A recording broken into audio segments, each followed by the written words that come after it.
We're back here on the Happy Hour 93.7, The Ticket, theticketfm.com. Nick Sainert and Rico joining you as usual. 402-464-5685, the Honda of Lincoln hotline, the Starter Heyman text line. Both those open for you guys the entire show today, as well as the Starter Heyman Jewelers video stream, Facebook, YouTube, Twitch, Twitter, and Twitch. And then in addition, a very special guest coming up here in just a moment. For 20 years, Allo has been disrupting the telecom game, providing meaningful connections, supporting businesses, and future-proofing communities. Switch to a reliable and buffer-free provider today at allofiber.com or call 402-480-6550. And with that, we go to the Allo VIP line where we're joined by the voice of Husker softball, Nate Rohr. Nate, afternoon. It's been a while, man. Congrats on having the positive season for Nebraska softball, but now it's gotten even better for the last couple of days. Yeah, no doubt about it. I mean, the season in a lot of ways was kind of a struggle with all the injuries that this team went through. I mean, Kaylin Kinney going down with the broken hand, and Talia Tokine with a knee, and Abby Squire was a little slowed through the year with a hip injury, and even Billy Andrews, who put together an All-American season, battled an ankle injury, and that took away the speed part of her game through the first half of the year, or at least reduced it. But it was still a good year. I think it can be tabbed a success because they went farther in regionals than the year before. But boy, now today, Yeah, the entire picture changes, and this isn't just adding a good player or even a great player. I think it really changes the ceiling and the scope of Nebraska softball in the years to come. Well, you just tweeted this out earlier today, and once again, we're talking to the voice of Husker softball, Nate Rohr. They obviously, we've been talking about it quite a bit, get the official announcement that Jordy Bahl is going to be a part of Husker softball for the next 2 years. But you tweeted this out, Nate, at Roar to the Crowd, by the way, is Nate's Twitter handle if you want to follow him. Quote, a team that was positioned to be a Big Ten favorite and make a deep NCAA run just added arguably the best pitcher in the country and the face of the sport after winning her second Women's College World Series. That's just crazy to think about. And it happened pretty seamlessly, right? There was no panic from Husker fans of, is there a chance that Jordy Bahl doesn't go to Nebraska? There wasn't any of that for the most part. It was just, all right, we're just waiting for the official announcement now. Yeah, it was. Now, there are a lot of circumstances that I think made it fairly seamless. I think Jordy made it fairly clear that she was coming at least this direction. And, at Division I, if you're looking to compete at the national level in the state of Nebraska, there's one school you go to, with due respect to Omaha, which made regionals last year, and Creighton. The greater drama for me was when she announced that she was entering her name into the portal. I was fairly confident, but I will tell you that I waited to celebrate until this morning. I was fairly confident that Jordy was coming, but at the same time, especially with the last 15 years of Husker athletics, having seen that, I wanted to make sure everything was signed, sealed, and delivered before I really got ecstatic. And of course, now it is. Now I'm ecstatic. But I appreciate, and I want to make sure that I mention this. I appreciate the Oklahoma community's understanding of this. This is not somebody, just hopping programs to try and get a better NIL deal, although I don't see anything wrong with that. This is a kid who badly just wanted to come home and wanted to do what she does best in front of the people that mean the most to her. And I think that was very, very important to her. And I'm glad that the vast majority of Oklahoma fans have understood that. And I appreciate that from them, that they've gone, look, Jordy, we love having you. We understand the pull of home, and the fact that Nebraska means so much to you. I mean, remember, Jordy committed to Nebraska as an eighth. And I think the University of Nebraska has had a big place in her heart, even as she's gone down to Oklahoma.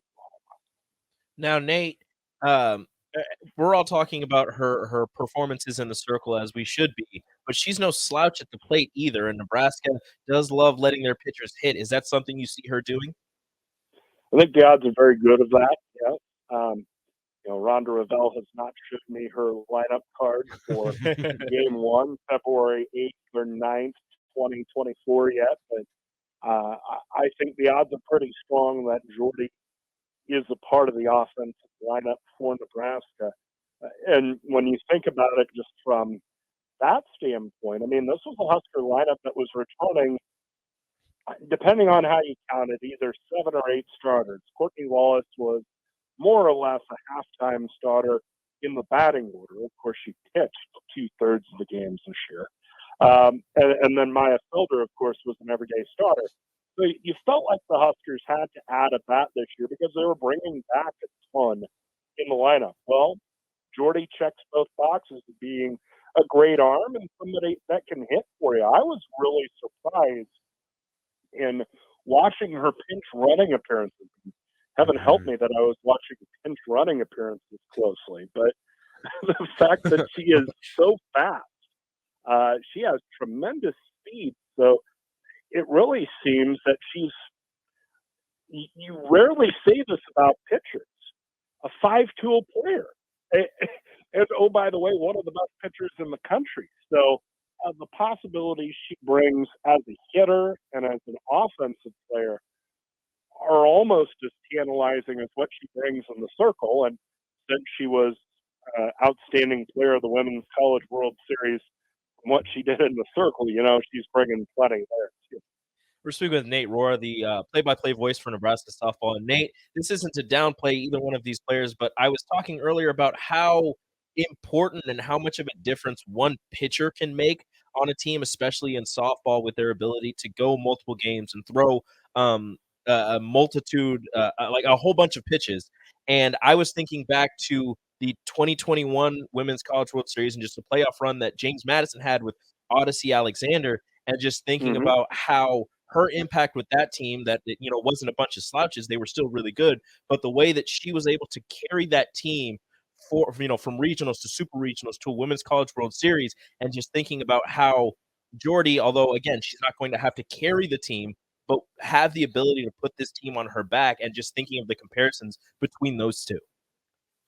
Yeah, I mean, you think about where you can have impact transfers or impact additions to a team, whether it's a transfer or whether it's a high school recruit. And I would argue that a two-way pitcher in college softball might be the one position where you can have the greatest impact, because they have the ball in their hand, as we said, half to 2/3 of the time for half the game, and then they can have an impact for you in the lineup as well. So they really impact the entirety of the season for you. And I don't, maybe a big time scorer in basketball who's also a great defender. Even a quarterback, they're only out there half the snaps.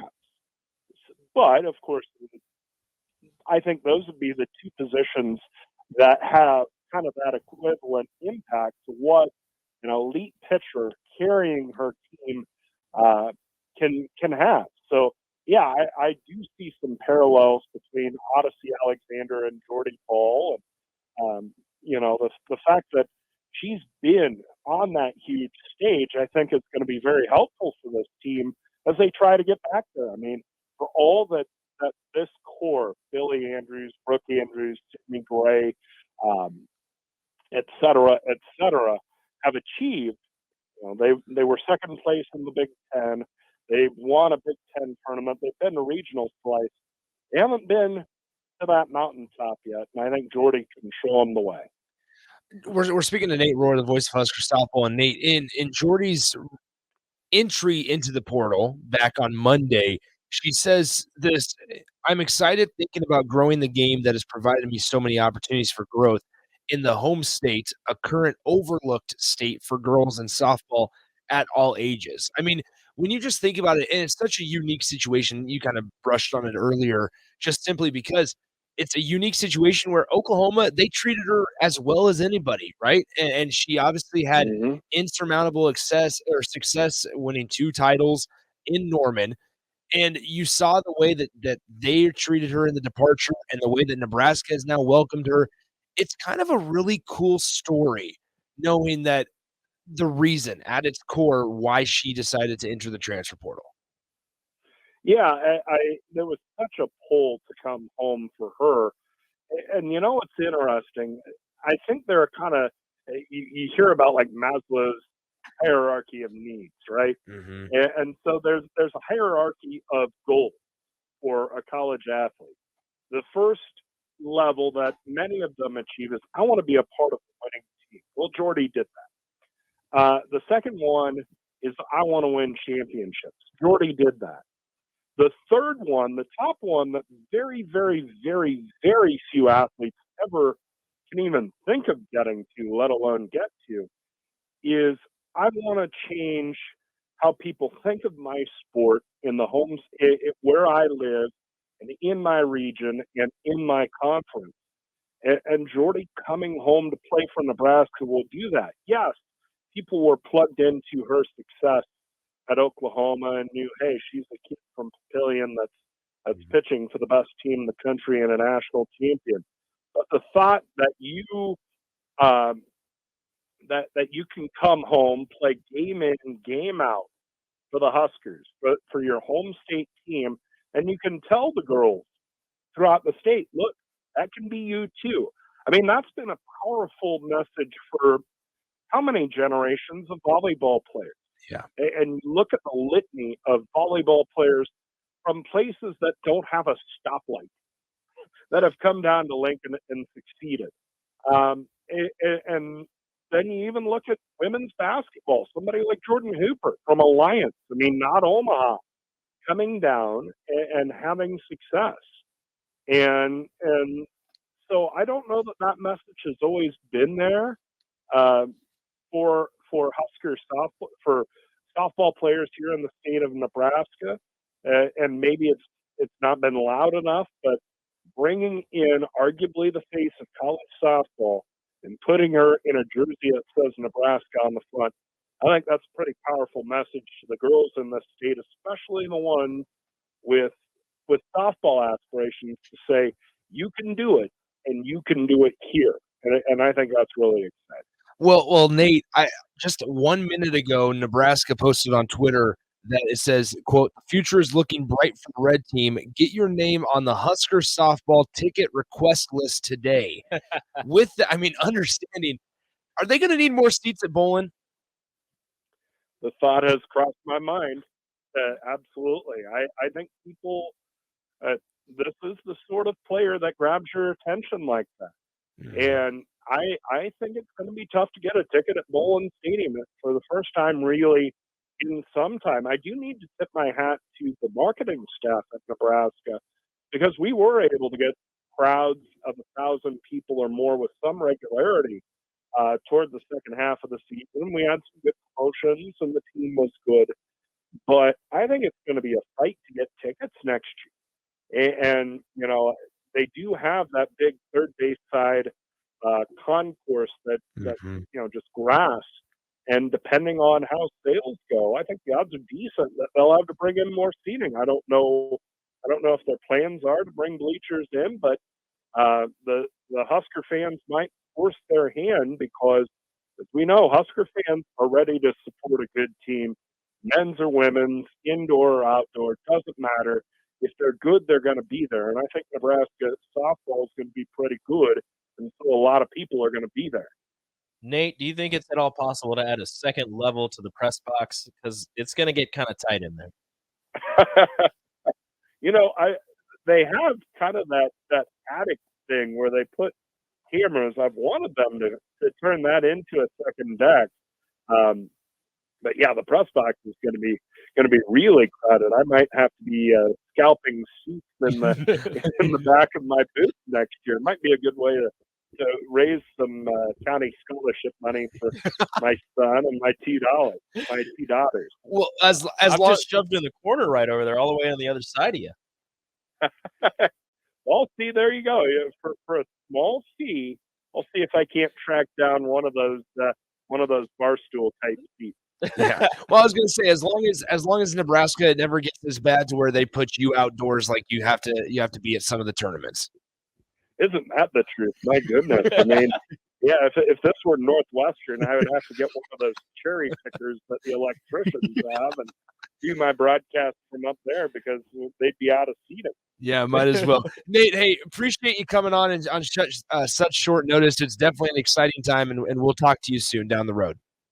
Hey, I'm happy to be with you, and I'm glad to be talking Nebraska softball in the middle of June. Yeah, tell us about it. We'll talk to you later. Sounds good. Thanks, gentlemen. That is Nate Rohr, the play-by-play voice of Huskers softball. Obviously, a very, very exciting couple of days here for the red team. Let's go ahead. We'll take our final timeout. We'll wrap up the show one final time here in the studio as we'll be out at the Blur tailgate at the Hilton Omaha tomorrow. So we'll bring in Austin and Strick for the crossover coming up next on 93.7 The Ticket.